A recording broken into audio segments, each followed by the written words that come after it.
Hello बच्चों, स्वागत है आपका हमारे इस online platform learn with Asha sir में। आज हम आपको क्लास 6 का ये पहला वीडियो है और जो हमारा चैप्टर चल रहा था वो चल रहा था चैप्टर नंबर 3 संख्याओं के साथ खेलना। यहाँ पे हम प्रश्नावली 3.3 में पहुंच गए थे, तो यहाँ से हम आज ऑनलाइन वीडियो भी आपको प्रोवाइड करवाएंगे। तो देखेंगे यहाँ पे प्रश्नावली 3.3 में भी हम क्वेश्चन नंबर 3 पे आ गए थे। तो प्रश्न नंबर 3 में यहाँ पे क्या बोला गया है आपको, इसको समझने का प्रयास करेंगे। प्रश्न नंबर 3 में बोला गया है कि विभाज्यता की जांच के नियमों द्वारा ज्ञात कीजिए कि निम्नलिखित में कौन सी संख्या 6 से विभाज्य है। 6 से विभाज्य होने की बात करते हैं ना, तो 6 से विभाज्य होने का पहले आपको हम नियम समझा देते हैं। ऐसे हमने आपको लिखा रखा है नियम, लेकिन फिर भी आज से हमारे नया जो वीडियो आप तक पहुंचेगा क्लास 6 का, तो जो बच्चे ऑनलाइन हमसे जुड़े हुए हैं, तो 6 से विभाज्य होने का जो नियम होता है बेटा, वो होता है कि यदि कोई भी संख्या या कोई ऐसी संख्या जो 2 और 3 दोनों से विभाजित होती है, नेसेसरी है।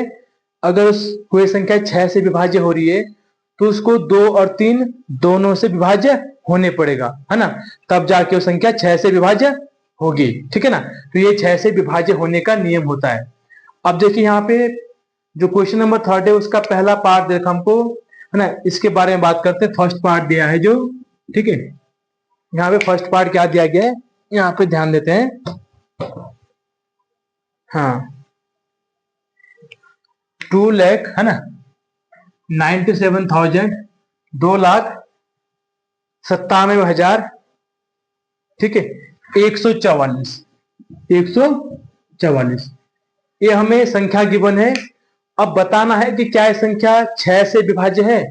तो 6 से विभाज्य होने के लिए ना, आप यहाँ पे देखेंगे कि कोई भी संख्या 2 से विभाज्य होने के लिए क्या होता है कि उस संख्या के इकाई के स्थान पर क्या है, सम संख्या है। क्या है, सम, अर्थात उस संख्या के इकाई के स्थान पर 0, 2, 4, 6, 8 आना चाहिए। तो इस संख्या की इकाई के स्थान पे 4 है, तो 4 है, तो ये संख्या 6 से विभाज्य रहेगी ही रहेगी। तो ये संख्या 2 से तो विभाज्य है, इकाई के स्थान पे कितना है, 4 है ना, तो ये संख्या 2 से विभाज्य तो रहेगी। अब बात आती है 3 से, क्योंकि कोई भी संख्या 6 से विभाज्य होने के लिए 2 और 3 दोनों से विभाज्य होनी चाहिए। तो 3 से विभाज्य होने का नियम क्या होता है, 3 से विभाज्य होने का नियम होता है कि यदि संख्या के अंकों का योग, ये संख्या में दे रखी है, इसके अंकों का योग यदि 3 का गुणज हो, यानी कि 3 के एक पहाड़े में आता हो, 3 की गुणा में आता हो, तो वो संख्या 3 से विभाज्य होगी। देखो 2 से तो पता लग गया हमें कि 2 से विभाज्य है ये। अब 6 से विभाज्य होने के लिए 3 से भी होनी चाहिए। तो देखेंगे यहाँ पे, आप इसको सॉल्यूशन करते हैं, है ना, तो 6 से विभाज्य होने के लिए 2 से विभाज्य है, 2 से विभाज्य है संख्या, ठीक है ना। और 3 से देखते हैं, 3 से विभाज्य 2 से विभाज्य है ना, ये और ये 2 से है, इकाई के स्थान में 4 है। 3 से विभाज्य होने के लिए क्या है, 3 से विभाज्य, अगर आप 3 से विभाज्य की बात करते हैं तो संख्या के अंकों का योग देखो, +2 +9 +7 +1 +4 +4, हमने क्या किया, संख्या के अंकों का योग कर दिया। क्या किया, संख्या के अंकों का योग। अब देखेंगे क्या ये संख्या के अंकों का योग करने के बाद 3 से विभाज्य होगा। होगा कब, जब ये संख्या के अंकों का योग ऐसा आए कि 3 का गुणज हो रहा हो। क्या हो रहा हो, 3 का गुणज।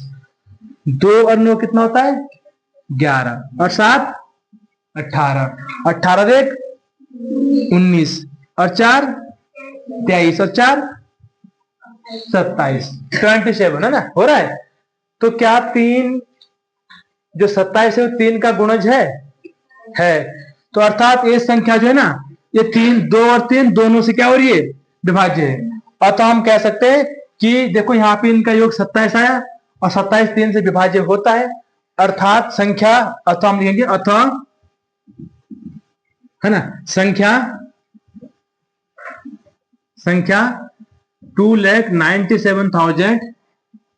144 है ना, 2,97,144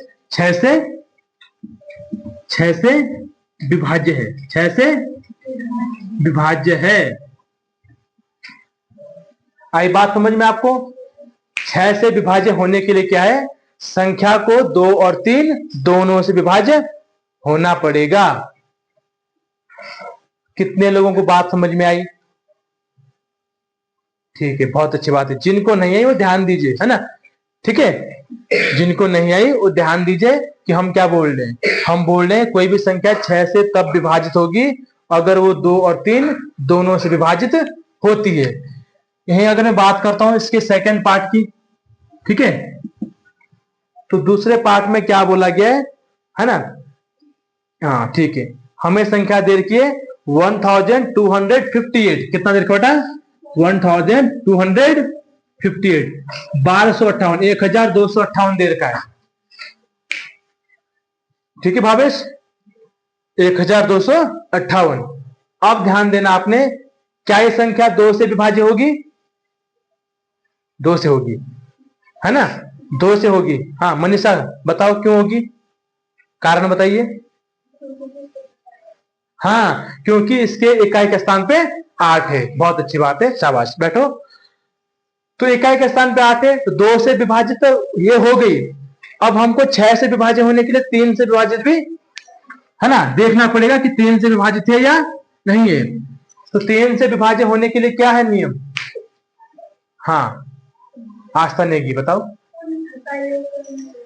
संख्या के अंकों का क्या करना है? योग, ठीक है ना। हम देखेंगे, बैठो, शाबाश। है ना, संख्या 2 से विभाजित है ना, 2 से विभाजित है, ये हम देखते ही पता लगाते हैं, क्योंकि इकाई के स्थान पे 8 था, संख्या 2 से विभाजित है, ठीक है। अब 3 से विभाज्य के लिए क्या करेंगे? संख्या के अंकों का योग करेंगे, ठीक है। 3 से विभाज्य कब होगी? जब हमने क्या किया, 1 + 2 + 5 + 8। तो क्या ये जोड़कर 3 से विभाजित हो रही है? 1 और 2 3, 3 और 5 कितना हो गया? 8, और 8 और 8 तो क्या 16 3 का गुणज है? 16 3 का गुणज है? नहीं है ना, है ना। तो यहाँ पे ये आया 16, कितना बेटा? 16। और 16 3 के पहाड़े में या 3 का गुणज नहीं होता है। तो अतः हम कह सकते हैं, हमें कहें संख्या 3 से विभाजित नहीं है, संख्या 3 से विभाजित नहीं है, 3 से विभाजित नहीं है। इसलिए संख्या कौन सी? संख्या, हाँ, 1258 6 से विभाजित। भाई 6 से विभाजित होने के लिए 2 और 3 दोनों से विभाजित होनी चाहिए थी, लेकिन हमारे पास 2 से तो हो गई, लेकिन 3 से नहीं हुई। सोनम यहाँ ध्यान दीजिए, 2 से तो विभाजित हो गई, लेकिन 3 से विभाजित नहीं हुई। तो हम लिख सकते हैं, है ना, इसलिए संख्या 1258 6 से विभाजित नहीं होगी। तो उम्मीद करता हूं आपको 6 से विभाजित होने का नियम, है ना, पता लग गया होगा। कैसे आप चेक करेंगे?